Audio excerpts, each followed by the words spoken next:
So, this all just happened on Memorial Day, 2021, in the biggest little city in the world.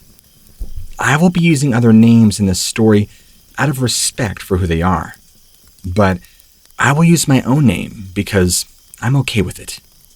My name's Harlem, and on Memorial Day, I went to my second job as a housekeeping supervisor.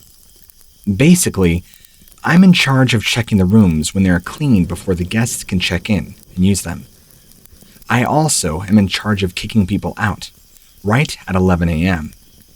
Oh yeah, it's always fun to knock on someone's door, telling them they need to go, or they will be charged another day. Some people are so rude, and that's just the way some people are. Anyway, we only have 6 checkouts that day. This hotel is very small, and I made my rounds to all the rooms to see if they're vacant, or if they had some a-hole that tells me they need to go, and the last on my list was room 339. I knock on the door saying, "Housekeeping, room check." There's no answer. I knock a second time saying the same thing. Nothing. So the third time, I say, "Housekeeping," entering the room, and I slid my card in the door slot. It flashed green, and I slowly opened the door. To my surprise, the door only barely budged, and I could see the door latch was latched from the other side. This means somebody had to be in the room to have had it locked. I took a peep through the small opening and saw some bags of merchandise on the table and some miscellaneous dishes in the sink. Took a peep through the small opening and couldn't really see much else. I called out the tenant's name. For the story, we'll call him Russ. "Russ, it's housekeeping." No response. Again, I tried calling out his name. Nothing. Let me also say that when I tried to open the door, I was hit with really cold AC. Colder than normal. Gave me goosebumps. I walked down to the front desk to see the manager. We'll call her Sam, and give her my report on the rooms. She then says to me, "Are you kidding? Russ had his door latched?" I was confused by this comment, thinking to myself, well, Sam, people do that stuff all the time, so what gives? She turns to me with a look in her eyes, as if somebody just pooped in her Cheerios, and says, "Karen," who is the other supervisor, and we shall call her Karen, went to his room yesterday around 11 to tell him to check out, and he told her he needed till 12, but when she came back, the door was latched. I thought about this for a minute, thinking to myself, so this guy is either really paranoid, or there's something really wrong here. She then darts off towards the maintenance room, motioning for me to follow. As I did, and then grabs this tool that looks like a carved meat fork, and tells me to go with her up to that room. When we arrived, she announces herself as the manager, coming in the room, slid the car door to open, called his name. She then explains to me that the tool she had was a tool that would actually pop open the bolt on the other side, so we could enter. In order to do this, you need to have the tool in place though, to crack to fit around the latch. Pull the door towards you to slam it shut, and then at the same time, push the tool forward. I hope that made sense. Anyway, my manager is like 60 plus years old and has a hard time even lifting a coffee cup. So I just had a feeling she wouldn't have had the strength to do it at all on the door. I offered to try it, as it had been 34 minutes of her trying to get it. She says to me, "No, Harlem, I'm the manager. I'm the one who does this." Power trip much? I was blown away by her comment and her utter sassiness. She was giving up, so I offered another way to open the latch by using twine. She agreed to try. So we go to the maintenance room and looked for some. All we found was thick string that I knew was too thick to get this lock opened. But of course, she said she would make it work. I rolled my eyes. There we are, back up to the room again, and I explained to her how to do it, so the latch would pop. Of course she wouldn't let me show her. She was on some power trip, and she tried for 17 minutes and failed every time. Once again, not letting me try. though I knew it was not going to work being that thick. She then scoffs and takes it off. I'm standing there wondering, lady, what are you doing? Where did she go? Again, being hit by that ice-cold AC through the crack. She comes running back about 7 minutes later and has that same tool again. And I'm thinking, good, she's finally going to let me try. Well, I was wrong. She tried and failed again for a good 9 more minutes. Finally, I was so frustrated with the whole situation, I grabbed the tool out of her hand and yell, look, I don't care about your damn power trip right now. You can't open this door and I'm going to try myself. She glares angrily at me but stands aside. I put the tool in at an angle, going downward about halfway. Then, as I slide that in slowly, I take the door handle and slam it shut towards me, and shoving the tool in the rest of the way. I heard a click, and she pushes open the door and dashes in there. So, the way the rooms are set up, the first area is a small kitchenette, which is next to the bedroom as you're walking forward. It's all in one room. No walls except to the right, there is a bathroom. She scrambles to the bed and tells me he's not here. Well, clearly he's not in that room. But anyway, I look to my right to see the bathroom door closed. So let me tell you, up to this point, I have went over scenarios in my head about what could have happened, as we have no idea what happened to this guy. As I reached and pulled the doorknob, chills and shivers went down my spine. As I opened that door, I saw a sight I've never seen before in my life. The gruesome, bloody body of a naked, late 40s Hispanic man was lying face down on the tile next to the toilet. A huge, jagged knife laying next to him. Sam is screaming like a lunatic, yelling that he's been murdered. Oh my gosh, I can't believe this. As she does, she turns around and pukes all over the kitchen sink in the other room. And here I am, looking down on this lifeless, bloody body. And of course, I'm always the type to analyze everything.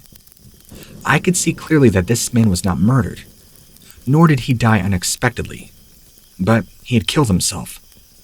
Under his left hand, you could see the biggest gash going from just the bottom of his hand down about halfway on the inside of his arm. There was flesh seeping out of this area, and blood that was dry.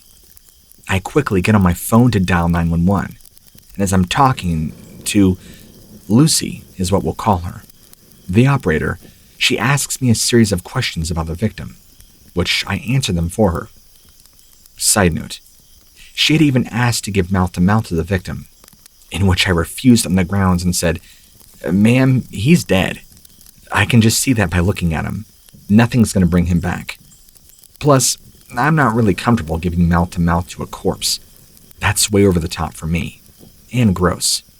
As Lucy keeps talking to me, suddenly, their hotel door flies open, and there are 2 paramedics rushing with the stretcher. This whole time, by the way, I kept hearing the old AOL sound, "You've got mail," coming from the old open laptop that was on his bed. Didn't think anything of it at that point, but use it later in theory. The paramedics are asking us both the same questions as Lucy was, in which we answered. The male paramedic told us they'll take it from here, but cops are on their way, and we need to talk to us. Before leaving the room, I noticed a few things besides the laptop, with the notifications every 30 seconds. The peephole was covered with a tissue. There were no clothes anywhere in the room, and this guy was there for a week. The bed was not even slept in, just the open laptop that was plugged into the wall, and a photo on the dresser that had a picture of a young dude. And the TV was turned up so loud, some kind of what looked like a home movie. As I'm back downstairs in the office, I'm thinking in my head what everything means. Yeah, again, I analyze everything, and always pay close attention to detail. I have my own idea of what I think happened to this man. At this point, the police, detective, and coroner have all arrived. I'm writing my statement for the detective. We'll call her Anderson. She asks me to write down everything that happened in detail. As I'm writing that, she leans over to ask me if I had any thoughts on what might have happened. I stopped writing, looked up at her and took her this time to tell her. I believe this guy killed himself between 11 a.m. and 12 p.m. Karen was the last person to see him alive. I believe he was about to cut his wrists, but then heard a knock at 11. He opens the door. It was Karen telling him he had to go check out. This interrupted him. She came back at noon and the door was latched and the peephole covered. I think at that time or very shortly after, he took his life. Karen did not go back to check on him after noon because of that hotel. They extend you for another day most of the time. And I guess he was a regular who stayed there a few times a year.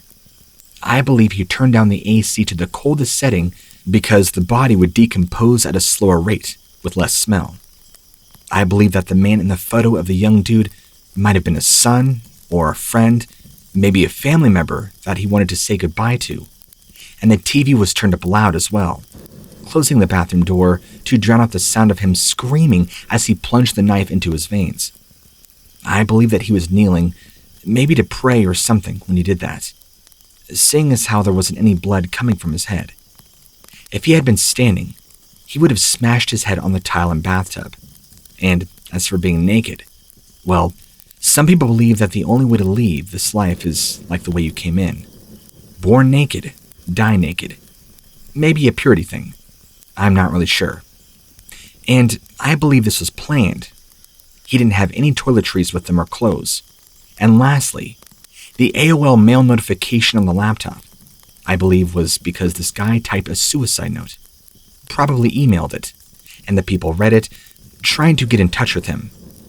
I told her I also ruled out murder based on the fact the doors latched from the inside.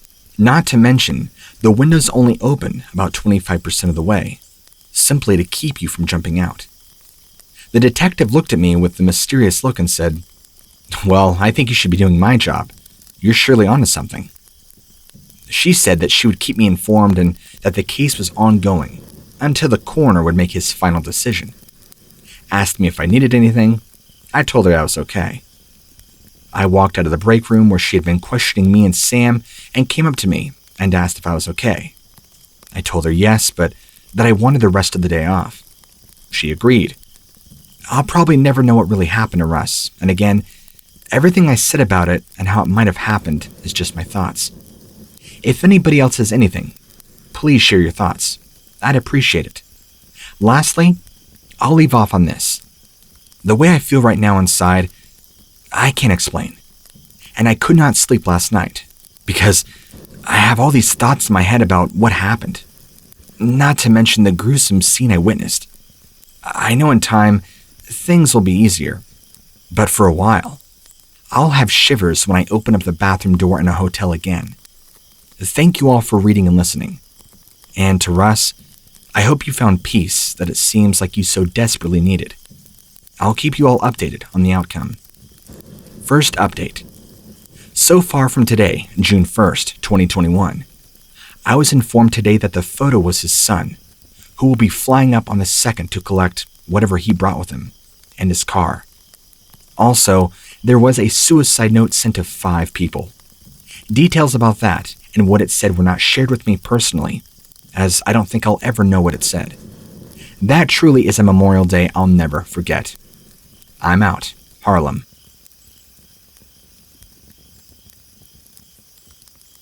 Now, to start this off, I'm a 29-year-old man, and 3 times a year, I head up to the Georgia mountains to camp, fish, and have a great time.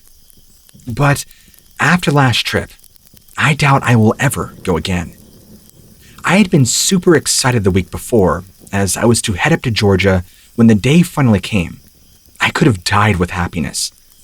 I loaded up my dog Buddy and all my gear and started the trip. Well, about an hour into my trip, I saw a road that I've never been on before. I decided I would take an hour to look around and go back to the main road. I lost track of time, and before I knew it, the sun was setting. I grabbed my gear, and Buddy and me, we hiked about 10 minutes before finding a nice clearing in the forest. I set up camp, looked around my camp.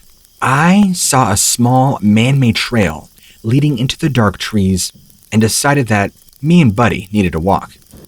I grabbed my walking stick, Buddy's leash, and a headlamp, and we headed onto the trail. I knew something was wrong when I couldn't hear a single insect or animal. Me and Buddy stopped at a little creek when I saw something terrifying. 2 eyes reflecting from my headlamp. The thing was really tall, like 6 or 7 feet, and the eyes were too big to be human. Now, my dog is usually very protective of me, but instead of barking or doing something, he whimpered and peed on my leg. I've never seen him act like this before. I mean, this dog has seen bears before, and he scared mountain lions away. Why would he act this way unless this was something else? As Buddy kept whimpering, I felt terrible. Like this thing hated me, and it could rip me to shreds if I wanted to. Then, it made the scariest noise I've ever heard. It was like a maniac screaming. Me and Buddy bolted back to our camp. In our camp, I could still hear this thing going crazy. Needless to say, I was. It staying here. I packed up the camp as Buddy stood watch. We ran to my truck and got out of there. I went straight home and didn't sleep the entire night. Later on, I tried to look on the internet of what could have made that noise, and nothing came close. So, in conclusion, I really don't know what that was, but there's something weird in the woods of Georgia.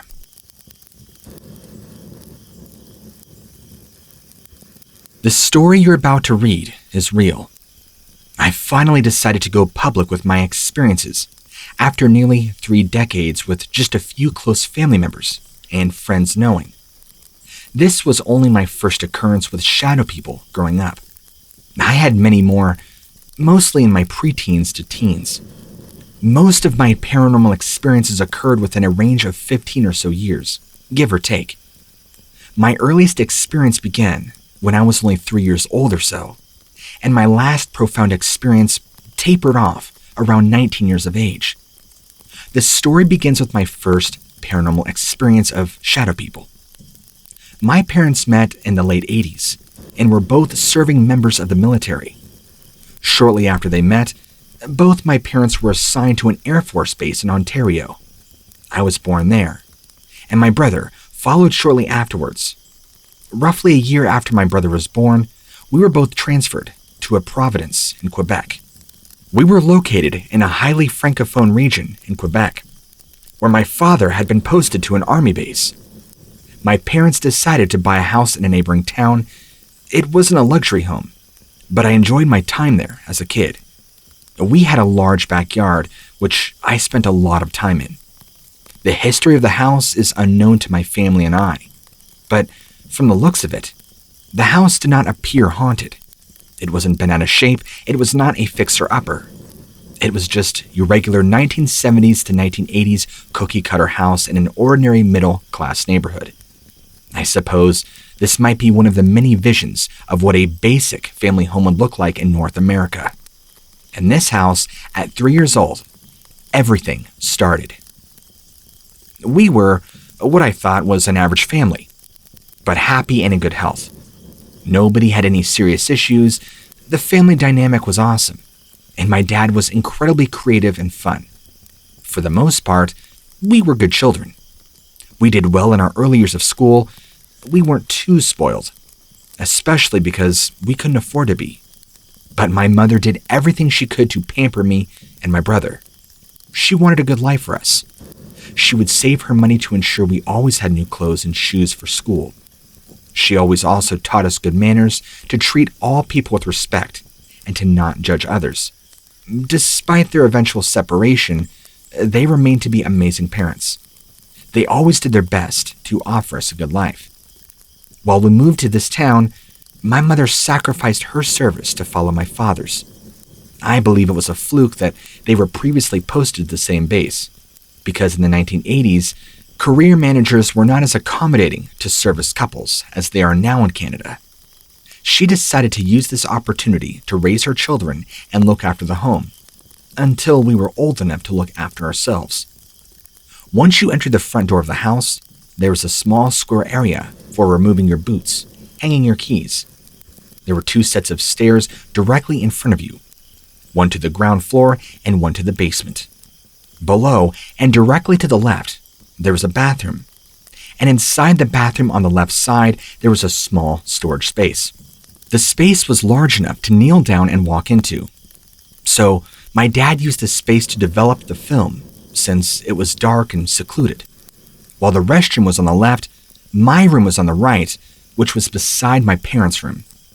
I had a small window in my bedroom on the left side that had a partial view of our large fenced-in backyard. I couldn't see anything though, since the window was located high enough on the wall and I was almost at the basement level. Plus, I was just a little guy. I vividly recall many details. My parents purchased my bed for me for the first time when we moved into that house. It was lifted up onto a metal frame and painted a bright red, like a cherry color. There was also a railing that my parents later took off when I became older. It was between the ages of 3 and 4, but well before kindergarten before I experienced something so impactful that it would be forever burned into my head until this very day. Most nights, we probably went to bed between 7 p.m. and 8. We were familiar with the routine and we followed it. We had a very regimented, very military style of discipline in our home. I mean, not only were my parents in the military, but so were the previous generations in my family, and that culture carried on. Sure, we weren't perfect kids, but I like to think we were well behaved. One night, which looks identical to all other nights as a child, except Christmas, I awoke in my cherry red bed. I could hear them talking upstairs with the TV on, struggling to fall asleep, so I lay down on my bed, looking around the room like any curious child would. I was getting uncomfortable, so I turned over to my left side, which would have been facing the door to my bedroom. It was now dark enough in the room, but I was in my room long enough for my eyes to be well adapted to the darkness at this stage. The only light I had for my room was the gentle backside of a faint porch light, and any ambient light from the moon, if any. I looked around the room, and then I began to draw my attention to my bedroom door. It had passively piqued my interest because I noticed that the area located directly in front of my closed bedroom door was unusually dark. I remember being able to look at the surrounding walls, but not that specific area for some reason. I kept watching the black mass, and I would look away a few times, still looking around the room. I looked back at the door and in the confusion, saw an opaque black figure in the outline of a person standing right there. It was probably about 8 or so feet away, give or take. I wasn't initially scared, and instead, I think I've kind of giggled, thinking it looked like a person, and that some object in my room was obviously creating a very telling shadow of a humanoid. I kept looking into the shadows, but I began to realize that something seemed strange. The shadow itself was not on the wall. It was off the wall, in the room, standing like a person, opaque black in color. No light seemed to come through it or be emitted from it. It was not transparent. It was not translucent. It was a deep black hole. I'm talking black. I was still confused, and I didn't put too much thought into it. So I kept gazing. In one moment, I was relaxed and intrigued as to what was causing this image in front of me. But in the next, I was struck with paralyzing fear as I started to see the figure move towards me. It wasn't walking like a human or something I'd even recognized on the planet at that moment in my life. There were almost no features. There was no face, but I could clearly discern the shape of the body, arms, legs, and so on. He, or it, resembled a man. When the shadow approached me, it didn't do so by walking.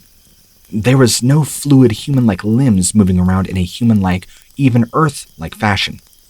This shadow would vanish and then reappear a step or two closer in just a moment, as fast as a shutter can trigger on a camera. I didn't stop looking. I could not shout. I trembled.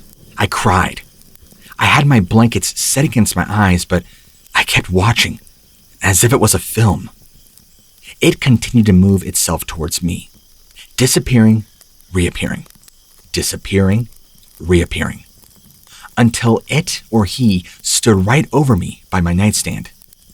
At this point, I was petrified. I couldn't do anything. With the speed, I threw the blankets over my head and buried my face as deeply as I could into the pillows and blankets, without suffocating. It never left. My eyes remained closed, but it made no difference. 3 of these other shadows were penetrating their way into my mind, even though my eyes were sealed shut. These shadows were morphing vividly into horrifying faces, shapes, and grotesque images, all with the purpose of causing overwhelming fear. I could see them in my head with my eyes closed, and they were clear as day. It was almost like they were telling me, "You can't hide from us." I felt like them taking great pleasure in my pain and torment and fear. It was dark and sinister, and I could not get these figures to leave.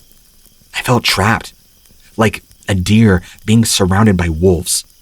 I could no longer bear it, as I knew I had no place to hide.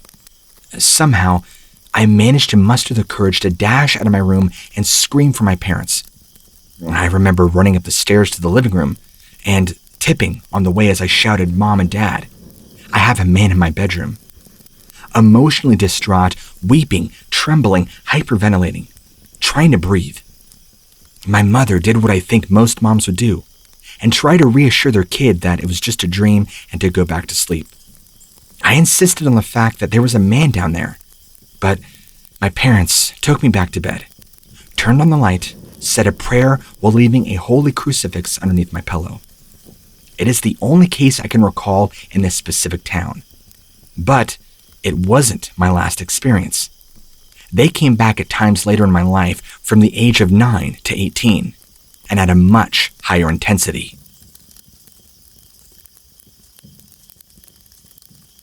This story happened to me around 4 years ago, and when I think of a scary experience, it's this one.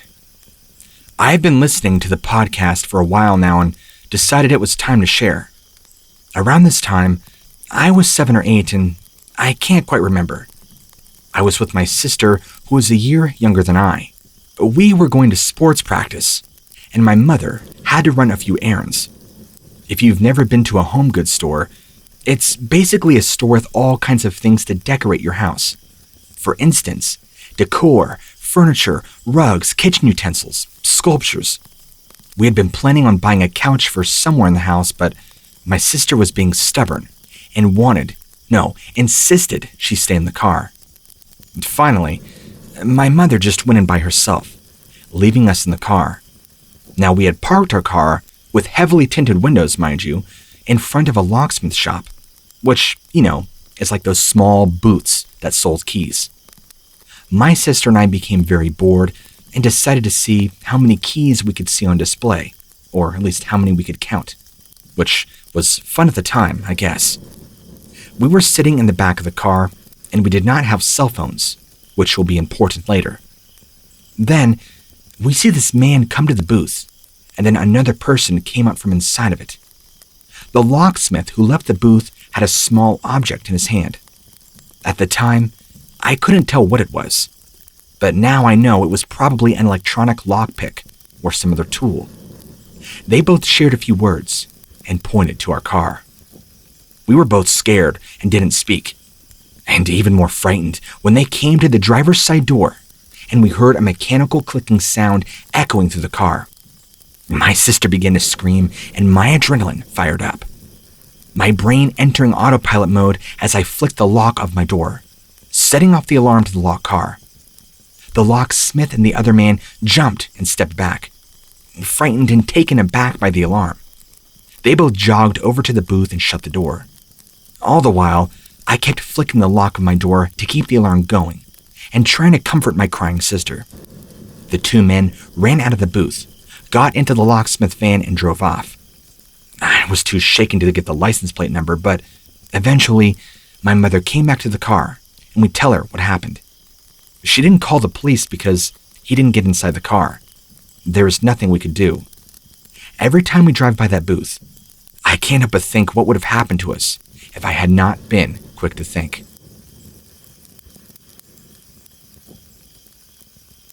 Now, to start this off, I'm a 22-year-old dude with loads of energy. This will be relevant later. So much that I usually take midnight walks around my house to get me ready for bed. I cannot sleep before 2 a.m. My parents recently told me that they were going on vacation and needed a house sitter. Being the cheap parents they were, they asked me to watch their cabin in some random forest 30 miles to the nearest town and 3 miles to the nearest neighbor. A cabin in the middle of nowhere, all alone, with a lakefront view. Who could say no? I told them goodbye and wished them luck on their trip, and I arrived at the cabin the next day. The first day went well because I thought they didn't have cable or service. I was wrong. They did. I finished, swam, and ate good food. But the second day is when the nightmare started. The time was about 1:08 in the morning, and I could not sleep at all. I put my boots on, headed out in the cool night air for a little brisk walk. I walked around the house a couple of times and stood by the edge of the thick forest. Just when I was about to head back to my bed, I heard footsteps from the trees. Now, I'm used to deer being everywhere around my house, but the footsteps sounded way heavier than that of a deer. Being the curious chap that I was, I threw a rock in the thick brush to see if it would run off. Silence. At first, then I heard something I wish I didn't. Laughing. Not from a normal person, but from someone who's insane. Then, the same rock I threw was thrown right back at me. I never ran that fast in my life. When I turned on my car and the headlights came on, I could see a bald man still laughing where I was a second ago. I sped until I reached the end of our long driveway. Then, I called the sheriff and had to wait for about an hour. When they get there, they thought I was just joking. But they checked where I told them to. They found rope, duct tape, and a long knife, and a faint, bloody trail leading to another cabin some far away into the trees. Inside was just a bunch of scribbles, like a child does, and a rag covered in blood. The police looked all around and even checked our cabin, but he was never found. The next day, my parents canceled their trip, sold the place in less than 2 weeks. I chat with myself, wondering whose blood was in that cabin, and what would have happened if I never found that man in the woods.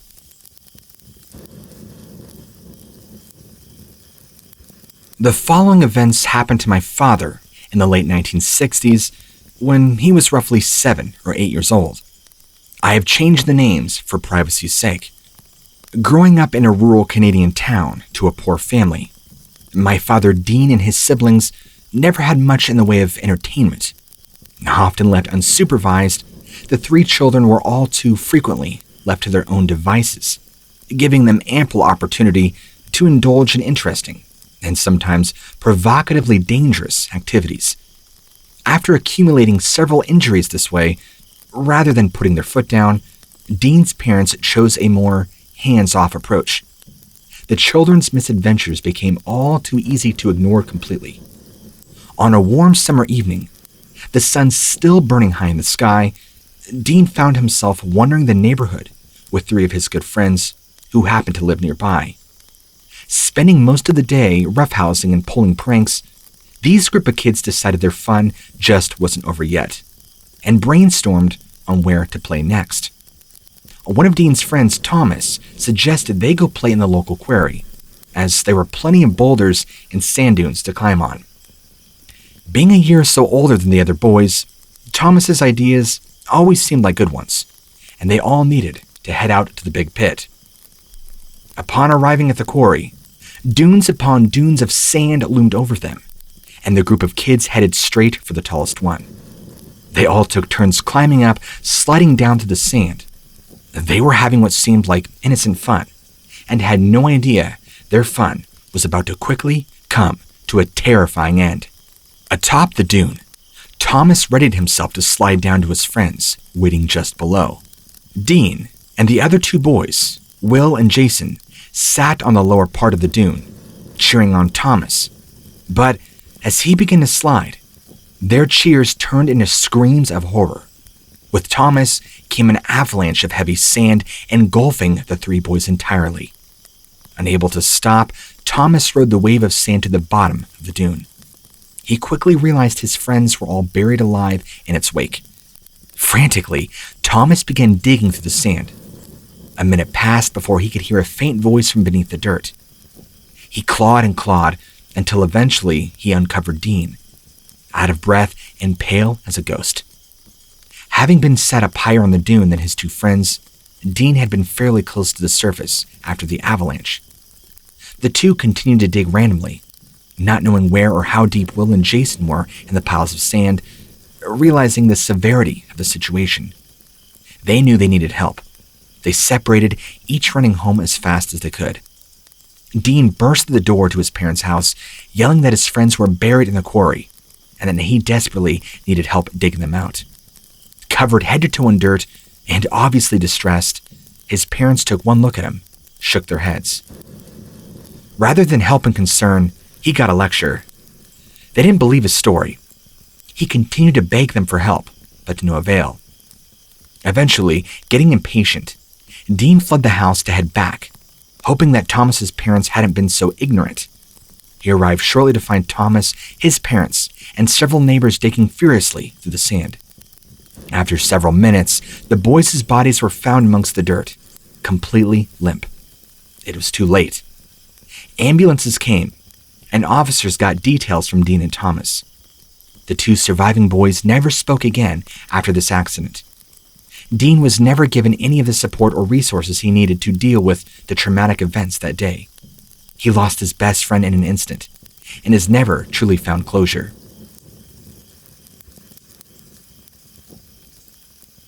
It was a hot summer day. The humid air covered my body like a wet blanket, just as the powerful rays of sun landed my shirtless body. From every direction, I could hear the mild, soothing sound of chimes that were gently being played by the ocean breeze. As I looked down the path in front of me, I counted dozens of small seashells scattered within the sands of the beach. Looking out on the horizon, I could see the ocean tide working its way down the shore, exposing the small patches of reef that were hidden by the sea during the day. While enjoying the peace and tranquility of the moment, my mind was full of excitement for the night to come. Growing up, my family had a decades-long tradition of hitching up the travel trailer once a year and taking a 2-week-long vacation to Mexico. This small town in Mexico, known mostly as Rocky Point to vacationers and tourists, is a small beach town at the northern eastern point in the Gulf of California. Most people would have no idea that such a tranquil oceanfront destination is only just a few hours' drive away from Phoenix, Arizona's very capital. And to this day, I vividly remember the trips from the back of our family Suburban. I would look out the window and watch the landscape change from the Arizona's high desert of pines, juniper trees, and rolling valley meadows to a gradually more barren desert. By the time you get to the Rocky Point, all you can see in the distance are rolling sand dunes with scattered desert plants and cacti. To anyone traveling there for the first time, the barren atmosphere can leave you wondering why you're even there. Why would anyone ever recommend Rocky Point as a vacation destination? But once you enter town, you realize why the place has become so highly recommended. Rows and rows of outdoor booths line both sides of the main street. Vendors trying to sell you clothes, knickknacks, decorations, furniture, all of which have flair and cultural undertones of Mexico's rich history. Perhaps the greatest of all, the best food that will ever pass your lips.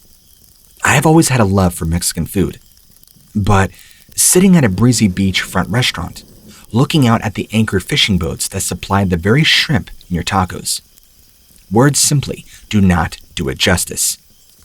Rocky Point, Mexico is simply put a destination of peace, tranquility, and unparalleled recovery for the weary soul. Looking back, perhaps the surreal atmosphere combined with my childhood naivety left me with the feeling that nothing bad could ever happen in such a wonderful oasis. One fateful night, however, would change my attitude for years to come. Being in my early teens, mischief was simply baked into my DNA. My brother and I, along with some friends, would frequently spend our evenings on the secluded low-tide beach lighting off fireworks we purchased from local vendors. Some fireworks were relatively harmless, such as Roman candles and bottle rockets. Other fireworks had a much bigger kick and were loud enough to set off the alarms of cars distantly parked within the beachfront trailer park. One evening, we had just lit off the last of our fireworks and started scheming on what other antics we could employ to keep ourselves entertained. One friend had the crazy idea of taking a nighttime swim. These were known to be very calm waters anyway. Small waves, practically no major currents. Before we knew it, we had stripped down to our swimming trunks and heading in. Now, the beaches in Rocky Point taper at a very shallow angle. Even after going out to the open waters just a quarter of a mile, I could still stand on the bottom and keep my head above water. At some point, we decided it was time to head back. At this time of the night, our only source of light on the waters were the stars, as well as the mostly full moon. On a night like this, the visibility is surprisingly good, with the water reflecting the moon's light in all directions. Despite the relatively good visibility, seeing under the water was simply impossible. As I looked down, my body to see the waterline was now about the height of my mid-waist. I had a bit of an uneasy feeling. However, it was not until that moment it occurred to me that if something were underwater with me, I would have no way of knowing it. Little did I know that my fear of the unknown was going to get much, much worse. As we waded through the water, working our way back to shore, something bumped into the back of my legs, hard enough to almost take my legs out from under me. I jolted forward, turning to look down at the waters behind me. I felt a tingling sensation run up my spine, and my hair stood up on end as I saw a light-colored blur disappear into the dark, murky waters. Now, my heart began to pound. The sound of my own heartbeat nearly drowned out the sound of my friends splashing and fooling around just in front of me. I felt a slight sense of relief as I saw the head of my brother pop out of the water ahead of me, apparently swimming under the water as he often enjoyed doing. I called out to him, "Micah, did you bump into me?" "What?" "Yeah, were you swimming underwater, or did you bump into me?" "I don't know, maybe," he replied with a bit of confusion. After nearly defecating myself in fear, I felt enough sense of relief to make it back to shore without much fuss. I did not even tell my brother or friends with us just what had happened, or what I saw. You know, as scary as the incident was, the real fear came later when I mulled over the experience in my head. At the time, I thought it was likely my brother who hit my legs while swimming past underneath me, but that just does not add up. He was too far away, and when I turned to see the light blur disappear into the darkness, it vanished off to the side, while my brother pops up in front of me. What is even more weird is my brother popped out of the water at least 20 feet away, and there was only a second time between the event of him appearing above water and this. There's simply no way he covered so much ground in such a short amount of time. The reality hit me like a ton of bricks. Something was in that water with me. Something big and strong enough to nearly knock me down. What was it? A shark? A dolphin? A sea lion? That's the scariest part. I'll never know. And it still haunts me to this day. Since my experience, I've never found myself afraid to get into the water. But one thing is for sure, when you're in the water, you are in someone else's world. While attacks from sharks and other marine animals is relatively rare, you simply do not know what lurks beneath. And that's unknown that truly terrifies me.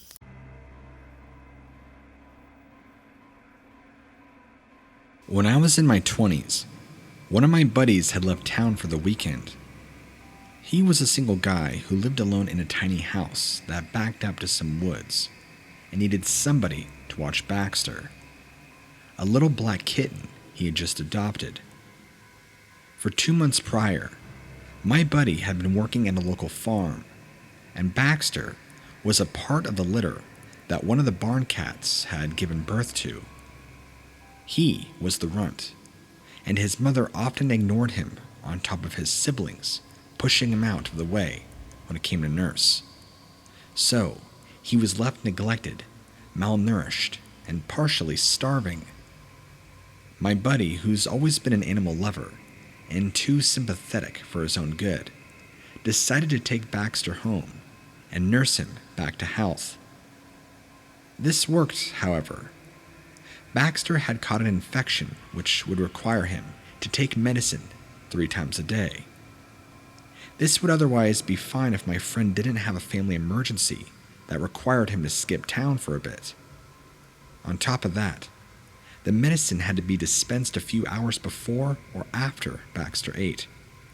So my buddy asked me to house it and take care of Baxter in exchange for some money. I was also single, disconnected from my family, and struggling with unemployment, so I had no financial support system in place. I definitely needed the extra cash. So I agreed, despite the short notice, of course. He gave me a piece of paper indicating when to feed Baxter and when to give him his medicine. He also told me not to let Baxter outside, that he had a tendency of trying to escape. It seemed easy enough, and as my buddy had cable, I could just keep myself entertained while staying at his house for the day.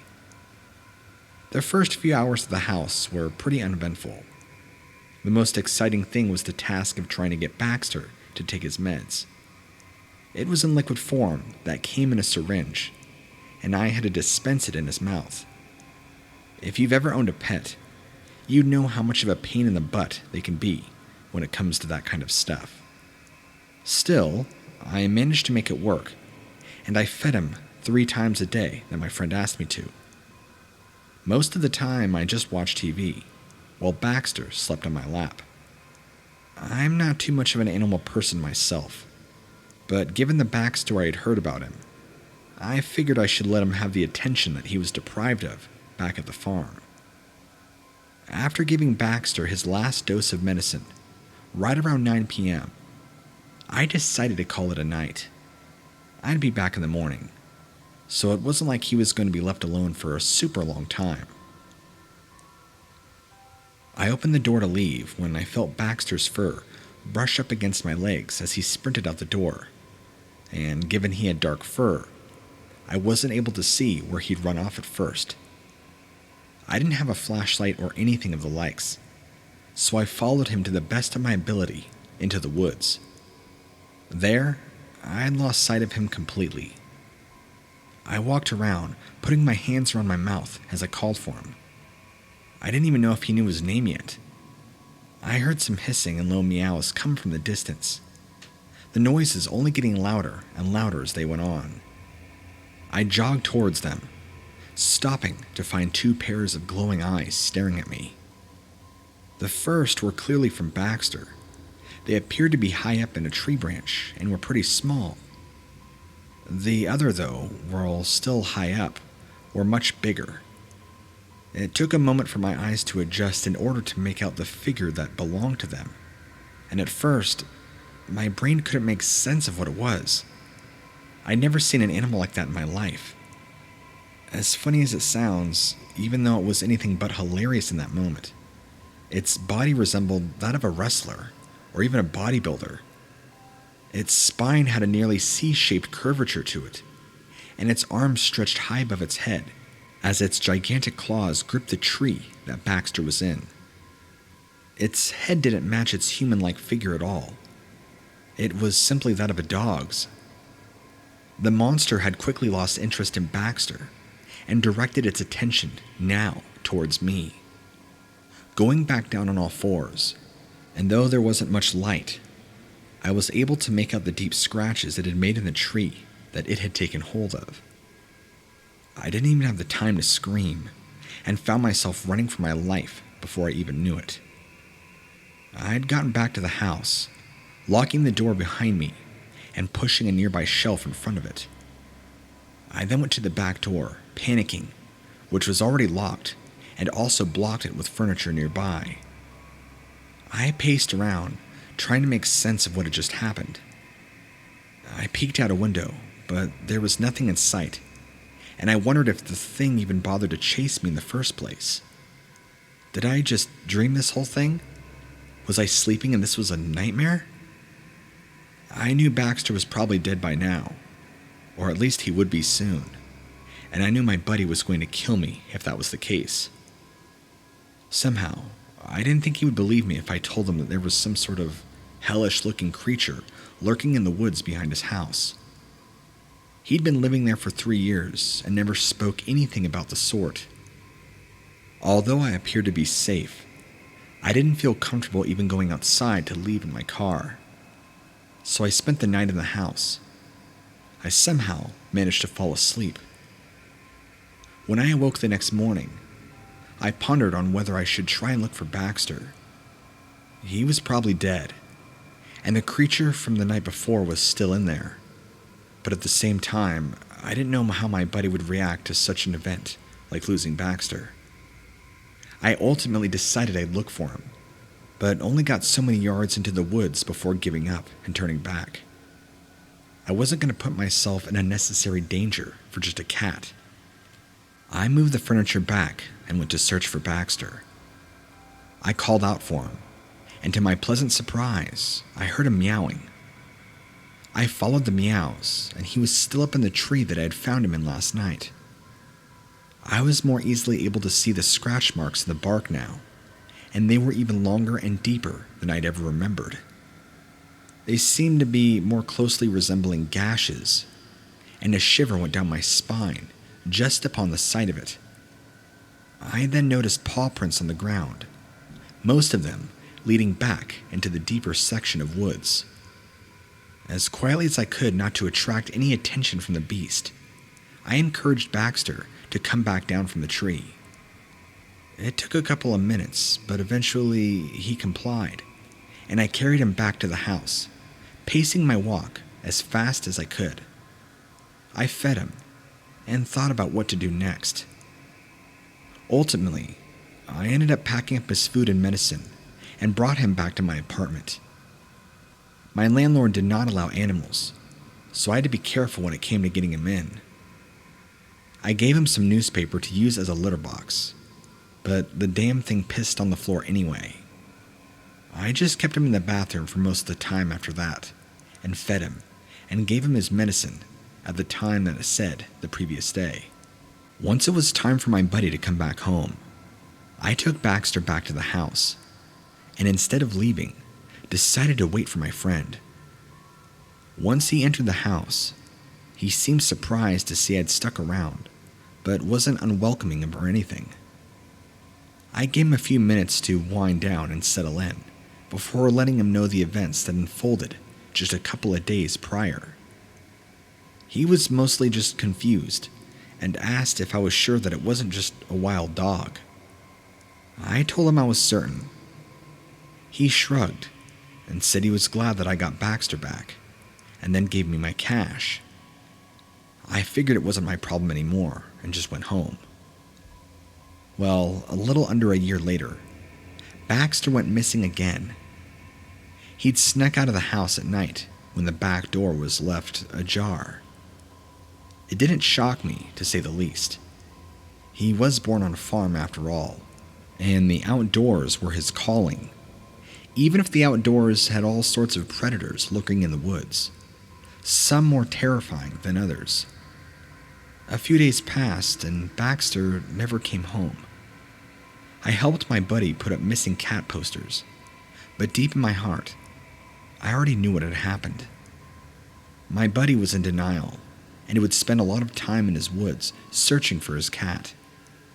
It wasn't until he himself saw the same hunched-over figure of the canine-like creature lurking in between the trees in the distance did he realize I wasn't lying. I just wanted to tell him I told you so, but he was grieving with the loss of a pet on top of all the other crap going on in his life.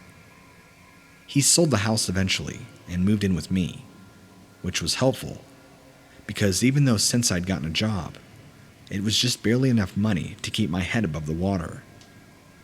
My landlord also amended the rules and began allowing pets, with a fee, of course. It wasn't long before another cat made its way into our apartment. My place wasn't anywhere near the woods, but my friend and I were both extremely careful to make sure our new cat didn't get anywhere outside the apartment. I still wasn't much of an animal person, and I still am not. But with that dog creature's gigantic claws that were practically kitchen knives and teeth I could only presume were equally as heinous, I can only imagine the fate that must have met Baxter. I couldn't allow another creature to experience a gruesome death again. I didn't know whether I was too big a prey for the thing to hunt upon. I would be surprised if I was, given that thing had to be a good 9 or 10 feet tall. But I found myself feeling grateful that I managed to escape. My luck ended there, though. For years, I had nightmares filled with vivid depictions of becoming a victim to this thing. I'd have dreams where my innards were ripped out, and my neck was crushed within its jaws. The worst part, though, was that my buddy also had nightmares, except I was still the one being killed in them. He said that he could only stand there and watch. I'm not particularly religious or anything, but I do sometimes wonder if something watching over me spared me of that fate. Or maybe I just simply slipped through the cracks, and Baxter was the second best thing.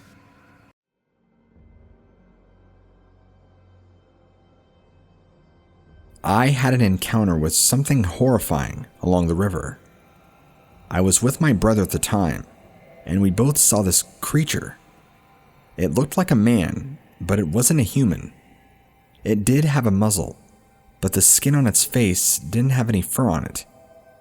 It did have thick black fur, though, all over its body, except for its face, which had dozens of sharp teeth popping out of its mouth. It was this horribly disfigured looking creature, if I've ever seen one. We spotted this creature, and we stopped in our tracks. We were walking down this small segment of the creek to skip rocks and hang out together for the afternoon. Then, my brother spots this dark shape that doesn't look like it should be there. He points to it and nudges me on my shoulder to get my attention. "You see that?" I see this shape. What actually was this creature that was hunched over close to the water, partially blocked by some larger stones. It turned around to see us. It stood up. It stared at us intently before quickly jumping off down the creek, crashing through the trees. Then, this thing comes crashing back out of the woods, with 3 of the same creatures following right behind it, straight in our direction. We were now being chased by whatever the hell you'd call these things. They were running on 2 legs, like a human. They looked so scary. All of this happened probably within a 10-second span of time from it running into the forest and then running back at us. We were scared as hell and turned and ran for our lives. We ran all the way back home, which was a good 2-mile trek. We didn't seem to be followed by this creature. I didn't know what this was, and I've been at that creek numerous times. My brother and I both have. We ain't ever seen something like this before. It's virtually unheard of. I don't know if there are some sort of deformed mutant wolves out there, but man, that's a nightmare I don't ever want to revisit. I'm just telling you that right now. Okay, this just happened to me last week. I'm still shaking about it, and I've decided to go against what I've been told and speak up on the issue. Here I go. I got home to my house late one night, about 5 days ago, when I noticed something trotting across the street from the forest up to the back of my car. I turn to look, and I see tall ears and red, glowing eyes. I about dropped my backpack and nearly had a heart attack. What is this thing? I thought to myself.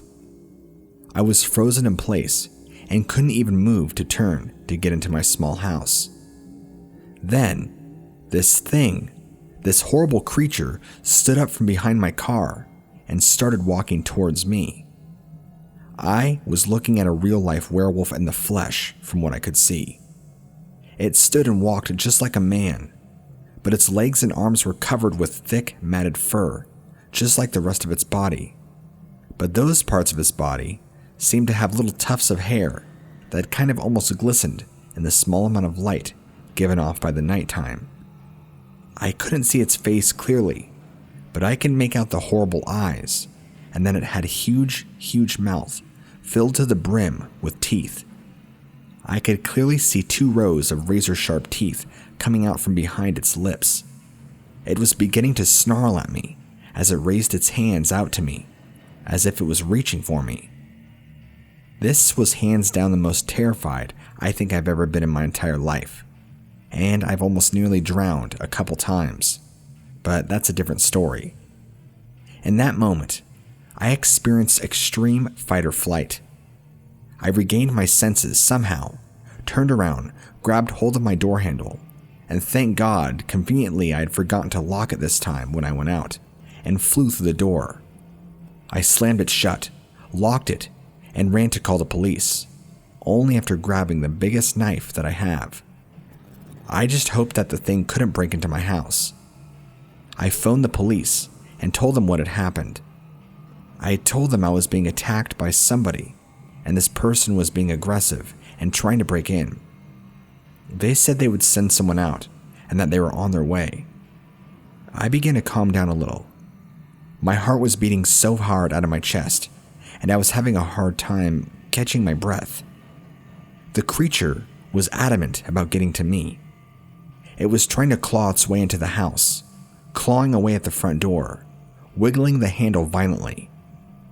The only thing more frightening was that it knew what a door handle was and was trying to open it. So far, it wasn't working. It would just howl in frustration and bang on the door with its whole body, like it was trying to break the door down.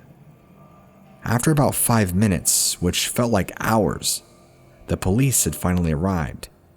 They took one look at the creature trying to get in the house and drew their guns. "Take cover," one of them yelled, I remember hearing. Then, this creature let out a powerful roar that seemed to shake the house to its very foundation. It sounded so loud that it was almost painful to hear. It almost seemed to shake the doors off their hinges. The 2 cops closest to the door raised their guns and began firing. I was hiding in the kitchen, right behind the counter at this point, but I could hear and see the bullets doing nothing against this creature from my window. It kept roaring as it began moving towards the back of the house, where the sliding glass door was. Then, one of the cops started chasing after it, and both cops ran after the beast, heading towards the back of my house. I don't know if this thing was retreating or what it was doing. The creature was struck in the back by bullets, and it seemed to only flinch slightly, but kept on going towards the house. The cops were now about 20 feet away from the back door. One of them raised his gun and fired. The bullet entered this creature's back, but it still did not stop. It kept on coming, and the cop just barely managed to shoot it in the head with his gun before it reached the back door. It was so close that its blood splattered against the door, and it started dripping down to the ground. It was a mess, and I was in hysterics. The beast was still flinching on the ground, and the police had finally done their job. In the wake of all this civil rights justice, this seemed to be fitting for a duty of their stature. Just in that moment, all 3 of us heard the loudest howl that came from far beyond the woods on the far backside where I live. I just stood there, staring at this big bloody body of a creature for a few moments. I was entirely numb. Physically, emotionally. I just shut down. I was in shock. This creature was huge. Now, the story begins to take a much darker turn. So, I don't own this house. I rent it out from an older man who owns several houses in the area. The back part of this property goes up in a slight incline to these large segments of woods, which also backs up against several other houses in the same neighborhood, all owned by the same gentleman. Within 10 minutes, I want to say a large military black helicopter descends down right in my backyard, and about 6 to 7 secret agent-looking men wearing unidentified uniforms and dark suits come swarming up to my house, and the 2 officers who were there for the kill stayed right alongside with me. They quickly escorted the officers away, and I only heard parts of their conversation, telling the officers that they no longer had jurisdiction over this case, and it was now property of the federal government. Frankly, I can't recall their banter because my mind kind of blocked that and all the trauma out. Then, they looked down at the body, and some of the men began trying to take the body back towards the chopper. The other couple of men demanded I open my back door, threatening me with detainment and worse. Once I gave in to their demands, they started asking me question after question after question. This went on for maybe an hour, if not a little more. Then, sometime in the middle of questioning, I see the 2 officers that responded to my call initially, who assisted me, were in handcuffs and being led into this large black chopper, along with the bloody, pulverized body of this horrific creature. The lead man questioning me, which by the way I thought was weird and creepy that he never took his glasses off, and it was nighttime, told me that he would come pay me a visit tomorrow. He just left like that, and they all got in the chopper and flew away like nobody's business. My brain, in complete and total shock, didn't sleep at all that night. I was traumatized, in complete terror, and had no idea what had just transpired. I laid awake in my bed all night long, with the knife still close to my bed, just in case anything happened. When I got up, I noticed the police car in front of my house was gone, that was initially left there last night after the other 2 officers were detained. Any blood that poured out of the creature was also gone. The splatters, the markings. There were no signs of anything. That's when I all of a sudden heard a very firm, stern knock at the door. I opened it, and it was the gentleman who I spoke to late last night. He gave me a quick, fake greeting and began asking me questions again, forcing his way into my house, into my personal bubble.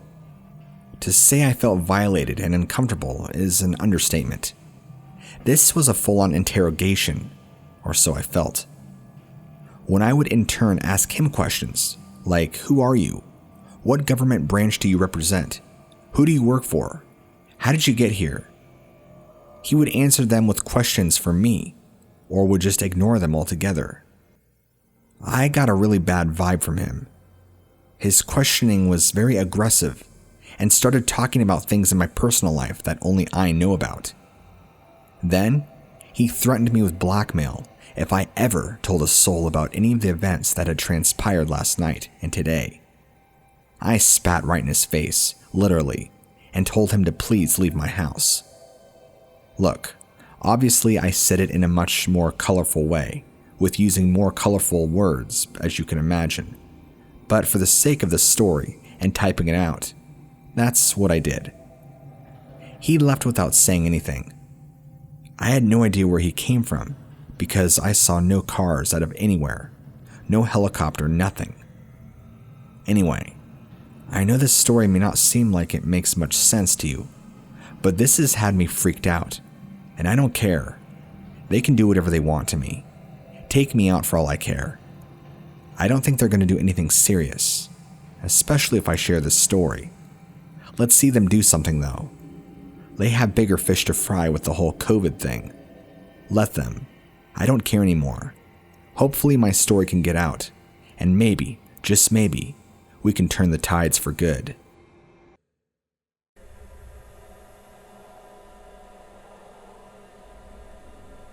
About 20 years ago, when I went fishing in a small creek not too far away from where my house is at now, I saw a creature that does not belong in this world. This creature is called the Dogman, and I am with 100% confidence that I saw this same creature with my own eyes. There's no mistaking a creature that looks just like this. Rippling muscles from head to toe, covered in dark fur, and a face half human, half canine.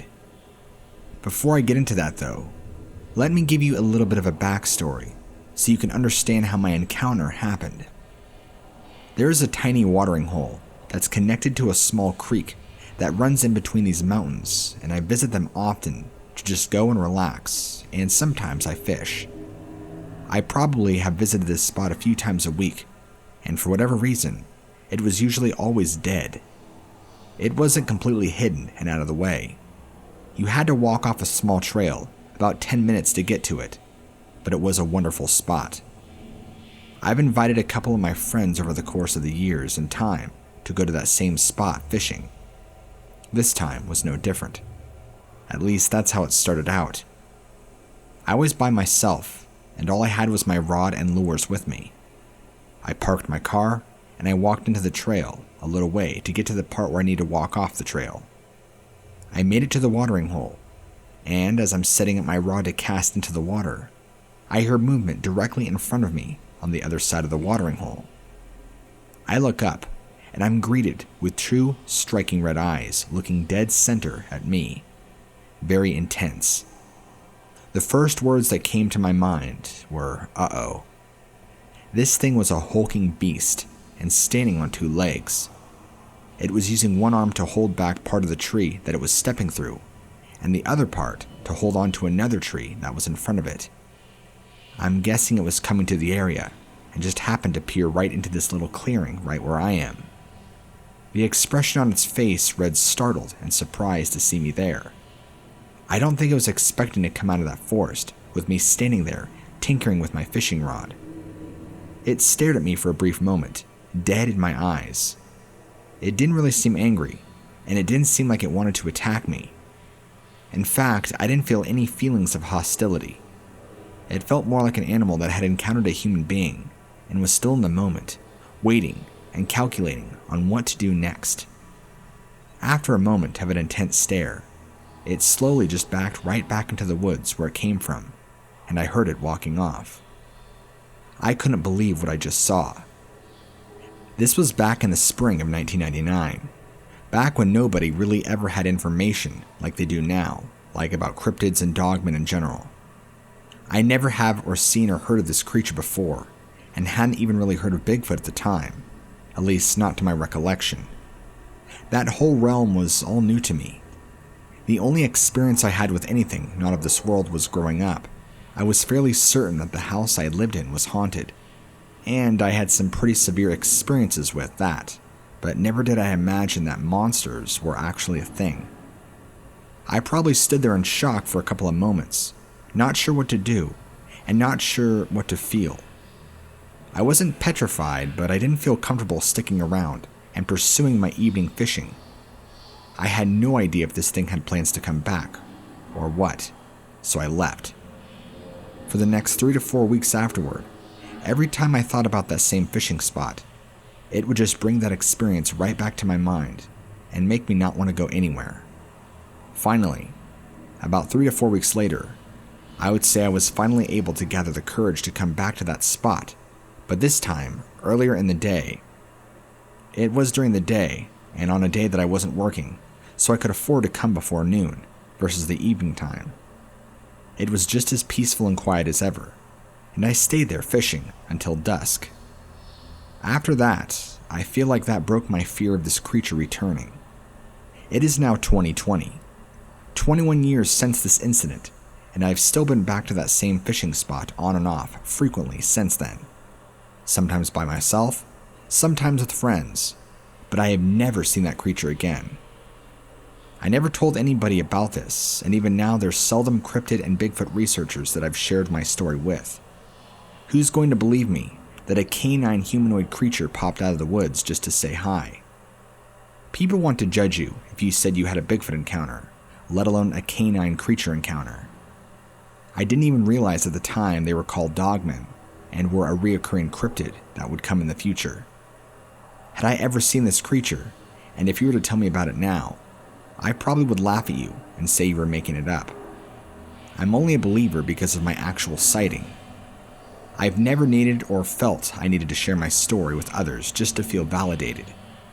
I 100% stand by and trust that what I saw is a real creature and is still a living, breathing animal nonetheless, no matter how horrifying it may seem.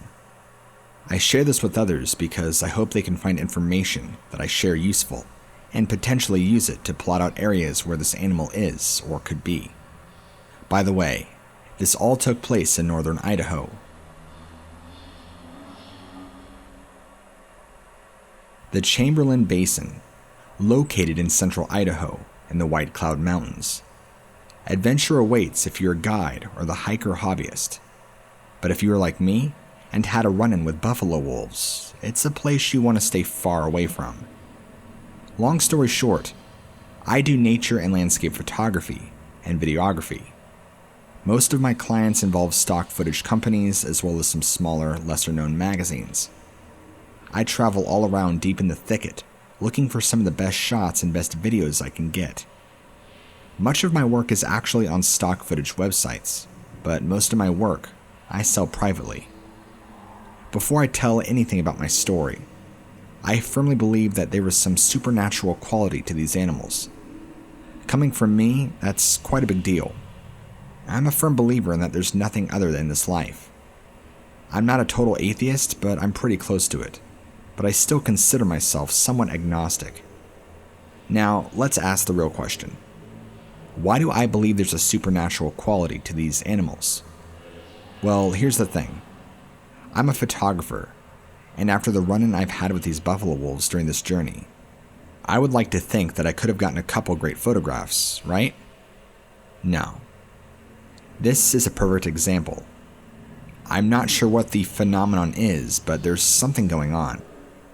The only conclusion I could possibly think of is magneticism, that these animals have a high amount of. I'm not sure how to explain it. The story goes like this. I was hundreds of yards away, taking photographs of these big elk, bull elk to be exact, wandering through this very large clearing, when out of the woods behind them came a pack of 4 wolves, larger than anything I've ever seen in my life. In fact, these wolves were so huge that they were actually just as large, if not larger than the bull elk, and were twice the speed. Before they even appeared, I'm taking snapshots of the elk, because I figured it would be good footage to use, and I had my special 300mm zoom lens. But as soon as these wolves appeared, my camera started acting funny and going crazy, malfunctioning. That's the best I can describe it to you. It was like it had severe water damage or something, freezing and hitting random things. I didn't notice right away because I was in awe at the creatures before me chasing down these elk and literally tearing them limb from limb. I'm tucked away behind some brush in a tree, so I'm not entirely visible to these animals. But not only am I scared because I've never seen these before, but now I'm also freaking and panicking because my camera is deciding to go haywire. I felt like this was my one and only chance to get a picture of an animal nobody has ever seen before. I get it. By now, you're probably thinking I'm totally BSing you completely. I don't expect you to believe me, alright? But what I'm telling you is my truth and what happened to me.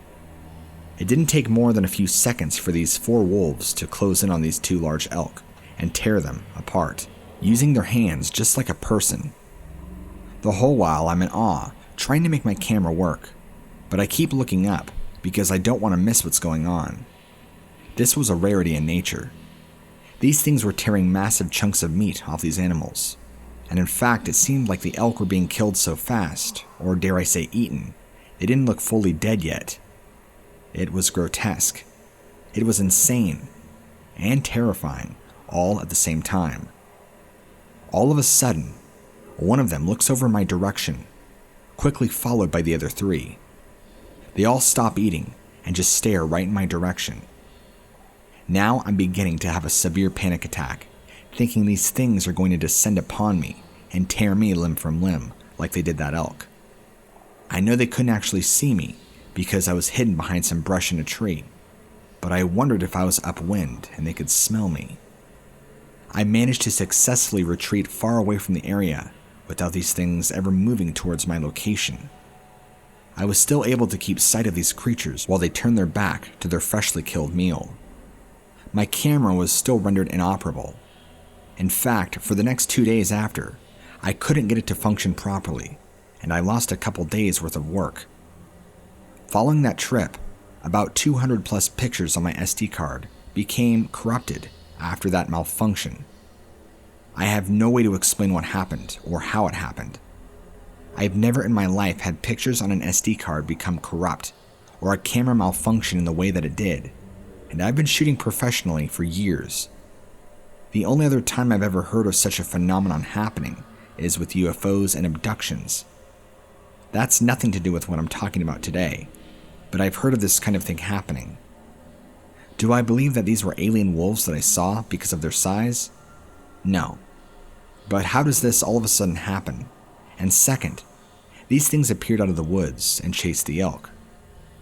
Near the end of my trip, I had an experienced guide who goes to the area ask me if I got a chance to witness some of the largest wolves to ever roam the plains of America. He referred to them as buffalo wolves. He even told me that sometimes they'll stand up on their hind legs and act just like a person does. I never saw that, but he was not joking about their size. There's a reason they're called buffalo wolves, and I never knew they existed. In fact, if I ever brought it up to anybody, they have no idea what I'm talking about. Even Google supplies little information about these same creatures. I feel privileged that I got to witness such an animal living in the flesh, but I'm very disappointed that I lost out on money and my camera malfunctioned. Not to mention the overall experience and time was not worth it. I have no plans to ever go back or set foot in Idaho again.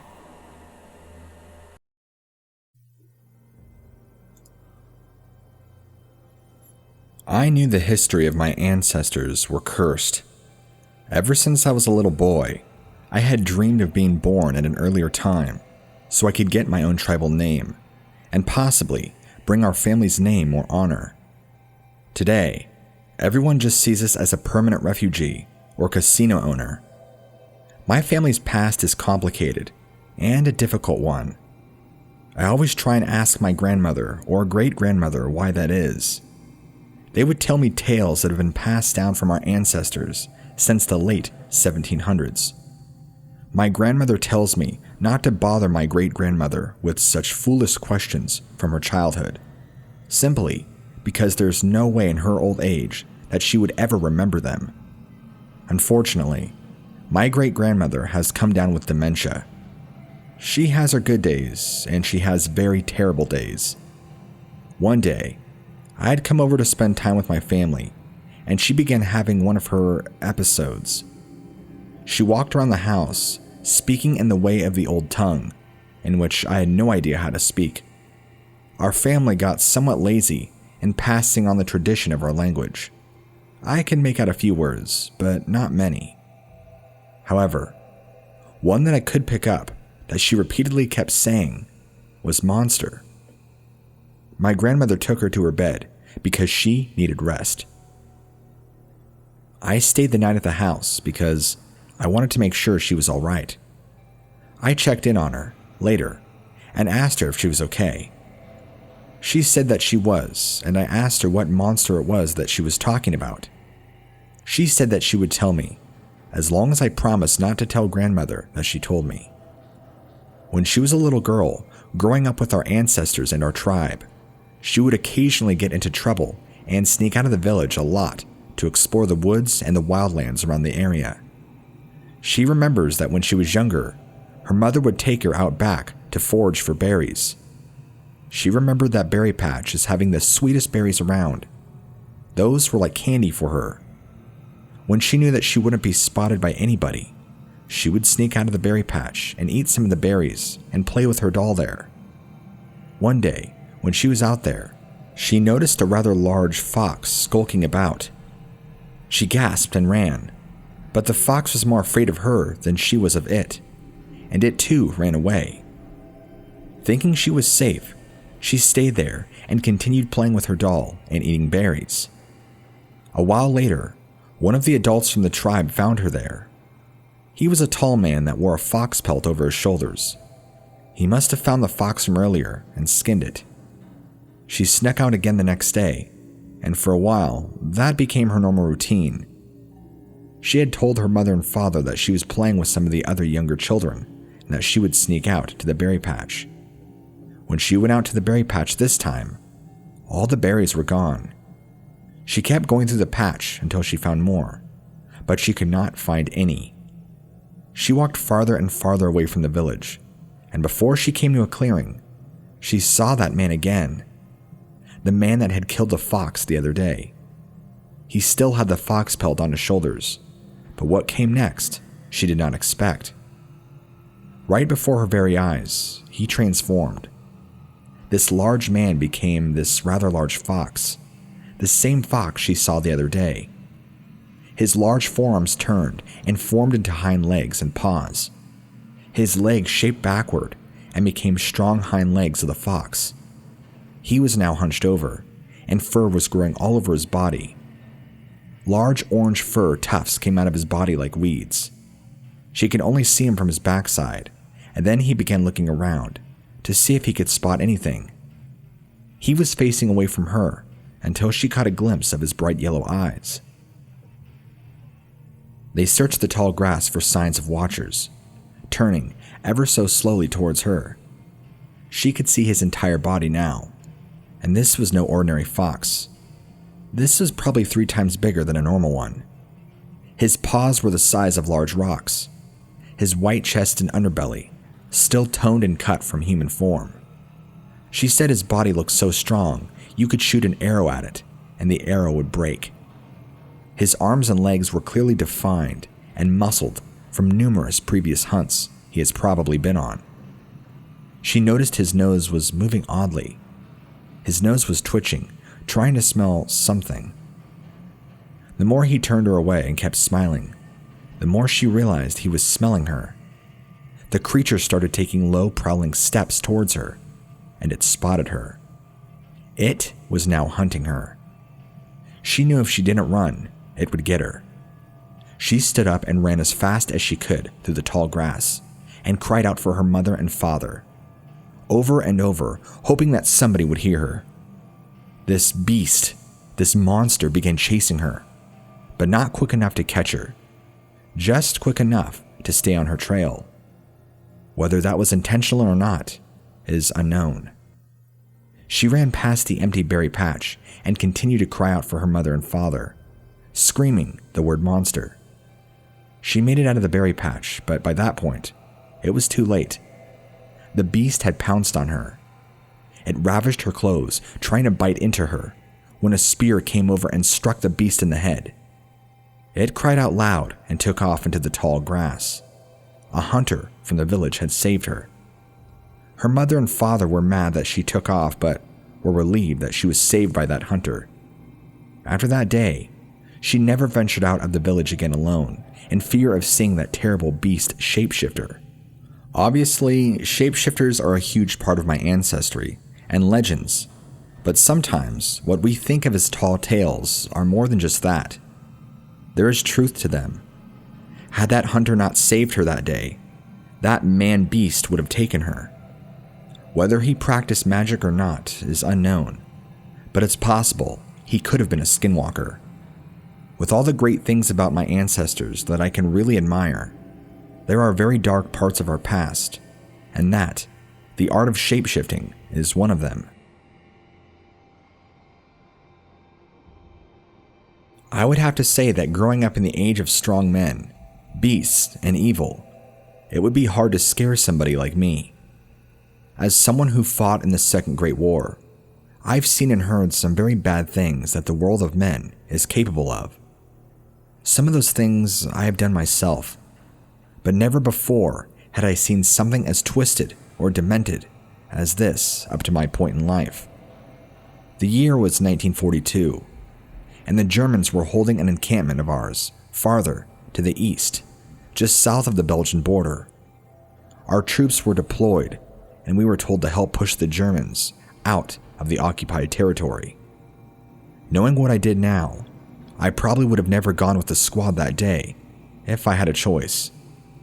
Of course, I didn't, and of course, I had no idea what was to come out on the battlefield. Before the war, I was a high school history teacher, so I knew a lot about what happened in the First War. I knew a lot about what the Germans were capable of from the First War. Of course, we didn't know about them at all, and the experimentation they had done and continued to do during the Second War. But I knew enough that it could be more than helpful than just holding a gun. When the Germans began using gas to attack our soldiers, I was lucky enough to be at the front lines when they hit us with it. I managed to hold back some of our troops and saved a few lives from it. However, one of the Redskins assigned to our group got hit with it pretty bad. I don't particularly like their people, mainly because they hardly have ever bothered to learn American English. But after that day, he changed my mind about them. He began choking on the gas profusely, and all I could do was hunker down behind a building and wait for the gas to clear so we did not get shot down. The Germans were brutal. After they sent the gas in, they retreated, so those who got hit could suffer. Everyone but he died. He was choking on the gas, trying to breathe, when all of a sudden, he stopped.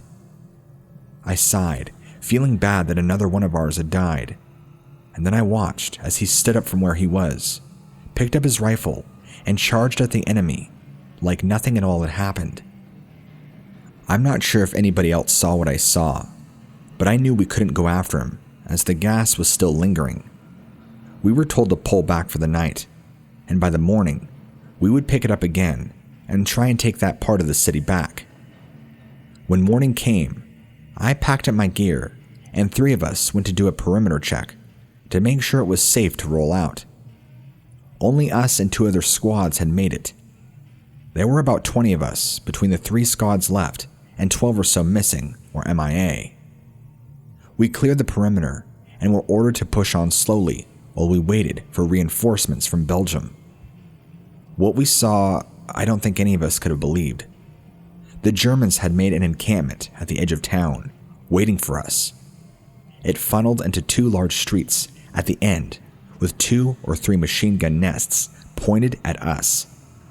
I thought we were goners, but what really stuck out was how much blood there was everywhere. Dead Germans laid everywhere, some over sandbag bunkers, some by the sides of the buildings, some in large piles that had been set on fire. It was giving off a slight red hue as the smoke trailed into the sky. I can remember it clearly. As we neared the machine gun nests, we found that all of the guns were broken and destroyed in some way. On further inspection of the dead German, it had looked as if their throats had been torn out or had been stabbed in the chest, but not with a blade. It looked as if these enemies were all attacked by a bunch of wild animals. There were at least 40 or 50 dead, a sizable force with a large amount of firepower. As we cleared the area to make sure all the Germans were dead, which they were, I came across one man who had been torn to shreds. Not by what looked like an animal attack, but by gunfire. It was the Redskin. He lay partially naked, with only his torn pants covering him, painted by his own blood, and what must have been the blood of others as well. I inspected him, and he was shot 3 times in the chest. That must have been what killed him. I thought the Germans must have taken him after he ran off, and he was killed by whatever else had killed the Germans. I started to pick him up so we can take him back to the sent home to his family. But when I did, his jaw fell open and somewhat large pieces of something fell out of his mouth. I picked it up, and it was covered in blood, and I began wiping it off. It didn't look like something that came from his body, because a piece of it shined. When I finally got done brushing it off, it appeared to be a piece of dog tag with German writing on it. It was him. He must have done all this. When I thought I was going crazy, I checked under his fingernails, and there were pieces of dried, bloody flesh underneath them.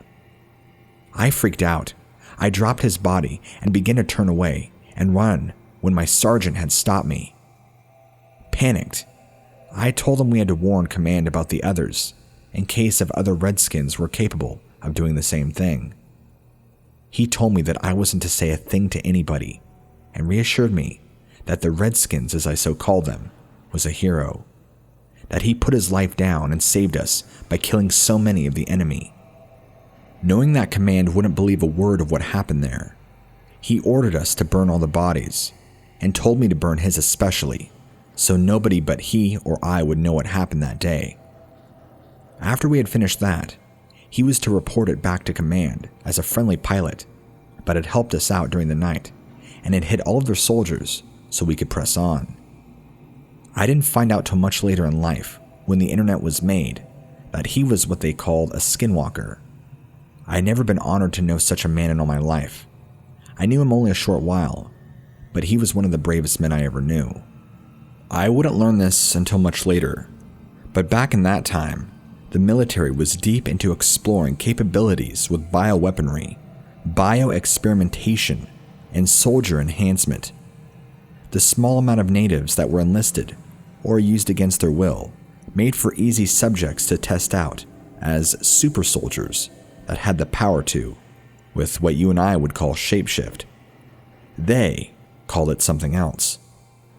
Most of the subjects that were enhanced and tested on were taken against their will, hand-selected because of the military's knowledge of their use of dabbling into dark magic, allowing them supernatural abilities.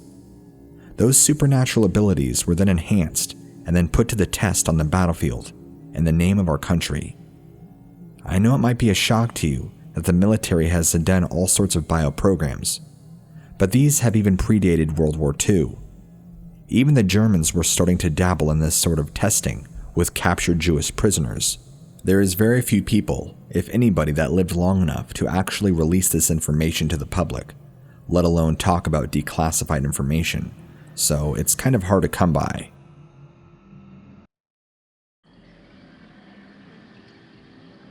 On December 14th, 2014, a teenage boy is exploring the woods around the back roads of Beaver County, Pennsylvania, around 30 feet from the nearest path. It is a quiet, rarely traveled area where the nearest road, is just under a mile away. One that cuts through a residential area that hosts only a dozen or so homes, with very minimal traffic. A little more than a locally known shortcut, and from Route 989. The young lad is in a world of his own, enjoying the peace and tranquility of nature, completely unaware of what he is about to stumble across. He only spots what he is about to discover because it looks so extremely out of place. Even among the death and decay of the Pennsylvania winter, the thing has a distinct air of morbidity about it. When he recognizes what it is, he turns on his heels and runs, screaming, from the woods. Tears in his eyes, his heart racing in his chest, because what he had discovered that gray December day was a severed head. Only this wasn't the disembodied head of a newly murdered person. This particular head had been embalmed, preserved.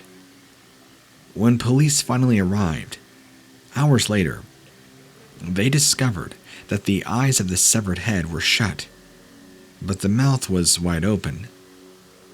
They intensively searched the entire surrounding area for any signs of the body it had once been attached to, but found nothing. The head was so well preserved that its face was still definitely recognizable, but a subsequent facial reconstruction yielded no clues to the owner's identity. Forensic examiners estimated that it had been there for between 1 week and a month, just lying there among the fallen leaves, waiting to be discovered. If the gray hairs that covered her scalp were anything to go by, it was thought that the owner of the severed head was anything from 50 to 80 years of age. An anatomy professor turned forensic artist by the name of Michelle Vitale examined the head in excruciating detail by request of the local police department. After hours upon hours of studying, she came to a shocking conclusion. Whoever had severed the head had done so with the skill of an expert pathologist, that they must have had some kind of anatomical training to have completed the task with such incredible precision. A conclusion shockingly reminiscent of the world-famous 19th century serial killer, Jack the Ripper. When we lifted the skin flap at the nape of the neck, we could see that the whole purpose of that was to access the key joint that would preserve both the head and the vertebral column, she told local news reporter during an interview. This is not anybody going with a kitchen knife or anything remotely like that. It was well done, and it was placed perfectly. She was dismembered professionally. Another piece of evidence that supported the theory that whoever had severed the head had done so with professional skill was the use of what are known as eye caps, a common mortician's tool. And these are devices that resemble contact lenses and are worn in a chillingly similar way. They slip between the eyeball and the eyelid of the deceased person and are complete with small ridges of spikes that maim the natural curvature of the eye, whilst holding the eyelid shut. The pathologist who examined the embalmed head removed these eye caps and found that the person's eyeballs had been removed, but also made a disturbing discovery. The eyeballs had been replaced with small, red, rubber, bouncy balls, the same kind a child might play with. Whoever had done such a thing obviously had a sick sense of humor and was undoubtedly a very dangerously disturbed individual. After the initial forensic analysis, the embalmed head was sent over to Salt Lake City-based IsoForensics, who undertook isotope testing on it. For those unfamiliar with the technique, isotopes are particles that can be found in the human body that come from drinking water and can be traced back to a particular geographical location. When the results of the isotope testing came back, investigators were able to conclude that the woman had spent the previous several months being something of a nomad, having lived, or at least stayed in areas including West Virginia, Western Maryland, Southern Pennsylvania, and even as far as Eastern Ohio and New York State. Yet, despite there being evidence to the owner of the severed head having lived in so many places, there was little to show that she had ever lived in Beaver County during time leading up to her death or being discovered. However, the use of embalming fluid meant that determining the exact time of death was almost impossible. It also made DNA matching next to impossible, as the fluid destroyed nucleotide bonds that enabled such analysis to be undertaken. The small amount that was obtained was so damaged that it could not be matched to any other samples in the entire national database. But, much to the relief of those involved with the analysis, it was discovered that there was no criminal element to her death, but that cardiac arrest was the most likely explanation for her demise. This was due to toxology tests that had shown that there were trace amounts of lidocaine and atropine in her system, which are both varieties of medication that are used to treat irregular heart issues, most likely a cardiac arrest, but not completely confirmed. One homicide detective was said to have been extremely skeptical that the owner of the embalmed head had died of natural causes, having seen far too many cases in which the possessiveness of the killer was displayed in their willingness to tamper and toy with the body of their quarry. When interviewed by journalists, Beaver County Coroner Terry Totlovic said, "Could it have been somebody with a great deal of anatomical knowledge? Yes. Could it have been somebody who was just peculiar or bizarre? The answer to that question is also yes. We just don't know at this point." Michael O'Brien, the borough police chief, claimed the embalmed head was found so far off the road that it was entirely possible that it could have been simply thrown from a passing car. It was also determined that the scent and flavor of the embalming fluid would have made the flesh very unappealing to scavenger animals, so there was little change it had been dropped by some hungry fox. The placement was deliberate. Someone had wanted it to be found, sooner or later. A number of funeral homes that associated with the Pennsylvania Funeral Directors Association were contacted with pleas for information, and details of the bizarre case were even shared at a National Funeral Directors Association conference. But, unsurprisingly, nobody could shed any light of the gruesome situation. Pretty every theory, with the exception of grave robbery, has been dismissed, with many agreeing that most likely explanation is that the owner of the embalmed head had been a victim of the black market trade that deals in the illegal acquisition of human remains, either for professional or recreational purposes. There's a black market on body parts, and that market is pretty extensive. Beaver County District Attorney Anthony was reported to have said. Detectives have repeatedly stated that they believe the head may have been removed from the corpse of natural causes death by what's known as a body broker, an individual or firm who purchases and sells cadavers or remains. One solid reason that this line of investigation is thought to be the most plausible is because the black market cadaver industry had been linked to similar abuses in the past. Due to a plethora of firms where you can purchase human remains, any attempt to discover where severed head came from, according to Professor Michelle Vitale, extremely hard to track. If the owner of the severed head is to ever be identified, it would almost certainly require the assistance of a dentist. The forensic investigation discovered that the owner of the severed head had done work on every single tooth, one of them as many as 7 times.